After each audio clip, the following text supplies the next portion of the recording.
अस्सलाम वालेकुम व्यूअर्स, कैसे हैं आप सब लोग। उम्मीद है ठीक ठाक होंगे और अच्छे से ईद गुज़र चुकी होगी आप लोगों की। हमारी भी ईद गुज़र चुकी है, मगर हमारी ईद इस दफ़ा बिल्कुल भी मुझे मज़ा नहीं आया, बिल्कुल भी अच्छी नहीं थी। मेरा मूड बहुत ऑफ था। एक तो ये मसला हो गया कि मुझे खीर बनानी थी और चांद रात दूध लेने गए हैं इनके बाबा, तो बहुत देर कर दी थी इन्होंने दूध ले आने में। दूध लेने गए तो दूध इनको कहीं से नहीं मिला। मैंने खीर बनाने के लिए चावल भिगोए हुए थे, वो भी ऐसे फ्रिज में रखने पड़े।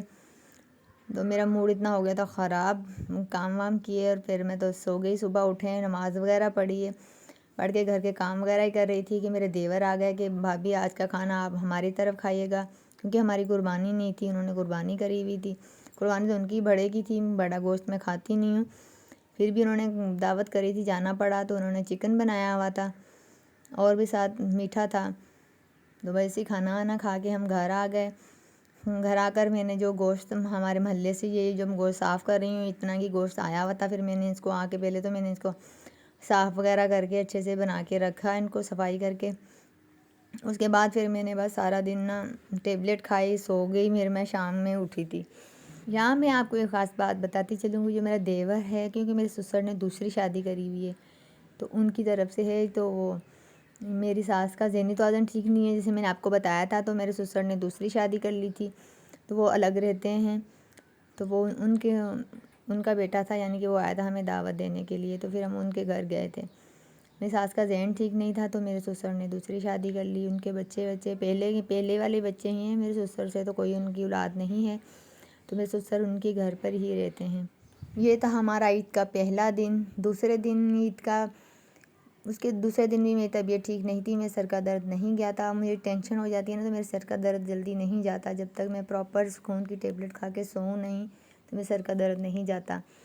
दूसरे दिन भी वजह से ही काम वगैरह किया, बोरियत सी, सारा दिन ख़राब ही गुजरा। शाम में उठे तो मेरे बच्चे कहने लगे चलो आंटी की तरफ चलते हैं। मैंने भी सोचा बाहर निकलूँ, हो सकता है दिमाग फ्रेश हो जाए। तैयार वगैरह हुए तो फिर अपनी बहन की तरफ चले गए। बस फिर वहाँ हमने टाइम स्पेंड किया। 10 बजे रात के हम वहाँ से आए, फिर आके नमाज़ पढ़ी, नमाज़ पढ़ के फिर हम सो गए। ये था हमारा ईद का तीसरा दिन। तीसरे दिन हमने किया खूब इंजॉय, मेरे सर का दर्द भी ठीक हो गया था। तो मैंने बच्चों को फिर नहलाया धुलाया, काम वगैरह करने के बाद इनको रेडी किया। कुर्बानी होना फिर ईद का मज़ा आता है, कुर्बानी के बगैर तो कोई मज़ा नहीं आता। इस दफ़ा हमारी कुर्बानी नहीं थी ना, तो बिल्कुल भी मज़ा नहीं आ रहा था। अजीब सी हालत हो रही थी, बोरियत सा दिन। एक मेरे हस्बैंड के शॉप खोल ली है कि वो घर पे नहीं थे, आदमी घर पर ना हो तो ईद का क्या मज़ा। वो बस सुबह उठे हैं, नाश्ते से पहले ही उन्होंने तो अपनी शॉप खोलनी होती है कि ईद का सीज़न था, शॉप तो लाजमी खोलनी थी, तो वहाँ चले गए वो। तो इस वजह से ना बिल्कुल भी मज़ा नहीं आ रहा था। हस्बैंड घर पे हों, बंदा खाने वाने बनाए करे, इंजॉय करता है, फैमिली फुल बैठती हैं तो फिर अच्छा लगता है। मगर अब ये ना इस दफ़ा मुझे बिल्कुल ईद इसलिए अच्छी नहीं लगी। अकेले में बच्चे बाहर निकल गए, हस्बैंड शॉप पर, और एक सर में दर्द, एक अजीब सी हालत, चिड़चिड़ा सापन, ना कुछ करने को दिल कर रहा था।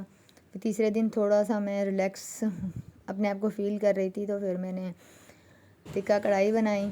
यहाँ पे मैं टिक्का कढ़ाई बना रही थी। गोश्त मैंने पकना रख दिया था, फिर मैंने उसके अंदर टमाटर रख दिए थे साबुत ही कट लगा के, ताकि इनका छिलका हट जाए। छिलका अगर आप वैसे हटाना नहीं चाहते तो आप इस तरह कर सकते हैं, साबुत टमाटर गोश्त के अंदर रख दें कट लगा कर, तो फिर बाद में इनका छिलका आसानी से चिमटे से ऐसे हटा सकते हैं। तो मैंने भी इसी तरह छिलका हटाया। फिर इनका मैंने गोश्त पकना रखा था, टमाटर रख दिए, इनका छिलका हटाया ऊपर से। मैंने इसके अंदर ज़्यादा कोई मसाले ऐड नहीं किए थे, सिर्फ टिक्का मसाला मैंने इसके अंदर डालना था। सिर्फ थोड़ा सा पहले मैंने ज़ीरा डालकर, थोड़ा सा नमक डालकर मैंने गोश्त पकना रख दिया था, और फिर गोश्त गल चुका था तो फिर मैंने टमाटर रख दिए, थोड़ा ये इनके छिलके विलके उतार के फिर इनको दोबारा फ्राई करना था। अच्छे से फ्राई करने के बाद इसके अंदर लहसुन अदरक मिर्ची वगैरह, लहसुन अदरक और हरी मिर्ची ऐड की थी मैंने।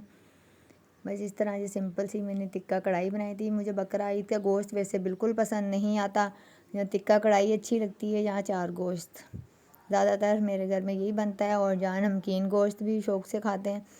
तो इसी तरह बच्चे ना मेरा दूसरा गोश्त ये सालन बना हुआ बिल्कुल नहीं खाते, टिक्का कढ़ाई बनाओ तो शौक़ से खा लेते हैं, या चार गोश्त शौक़ से खा लेते हैं, क्योंकि इसमें फिर गोश्त की ज़्यादा ना स्मेल वगैरह नहीं आती। सबसे ज़्यादा पसंद है हमारे घर में बच्चों को और मुझे टिक्का कढ़ाई। टिक्का कढ़ाई बहुत ज़बरदस्त बनती है, आप भी ज़रूर ट्राई कीजिएगा, और बिल्कुल सिंपल भी है, कोई ज़्यादा मसाले वगैरह इसमें नहीं ऐड करने पड़ते। सिर्फ टमाटर, मिर्ची, लहसुन, अदरक का पेस्ट इस्तेमाल करो। अगर स्पाइसी खाना चाहते हो तो रेड मिर्ची का इस्तेमाल कर सकते हैं और ज़्यादा, मगर तिक्का मसाला भी काफ़ी ना वो स्पाइसी होता है, तो मैंने सिर्फ तिक्का मसाला ही थोड़े से दही में ऐड करके डाला ताकि ज़्यादा खट्टा ना हो जाए। दही मुझे कुछ खट्टा लग रहा था, इसलिए मैंने दही के 3-4 चम्मच ही इसमें डालूँगी, वो भी उसमें तिक्का मसाला डालकर, तो फिर मैंने वो डाल दिया था। बस इसको भूनना है अच्छे से दही डालकर, फिर थोड़ा सा दम पे रख देंगे, थोड़ा सा भी घी वगैरह तरी आ जाए वो सही से।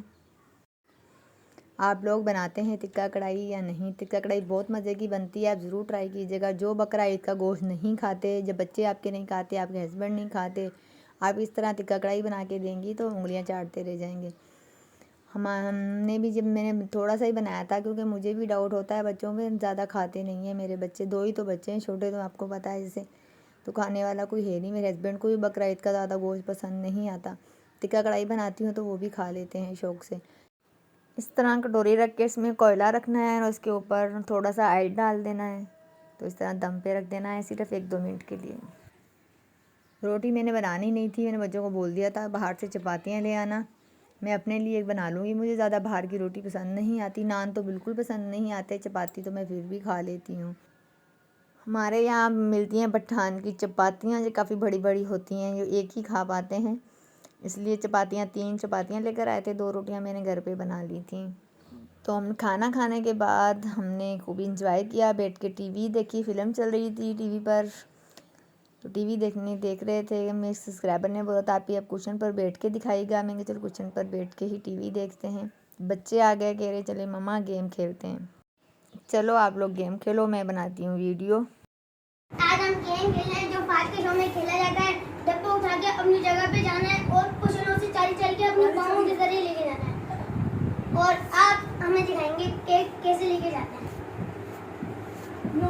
और मुंह के जरिए उठाना है भाई, हाथ में लेके फिर मुंह में पकड़ के फिर इधर रखना है, फुल जगह पे आके मुंह रख के,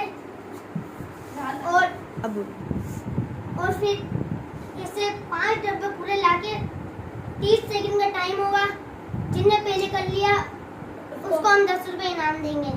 अब वो गेम स्टार्ट करते हैं। डब्बा मार वो नहीं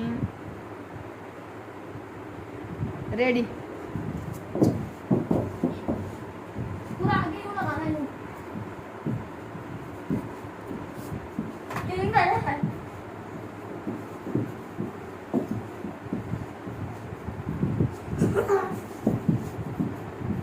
खेली चीटिंग हो रही, कुशन पकड़ के चलें।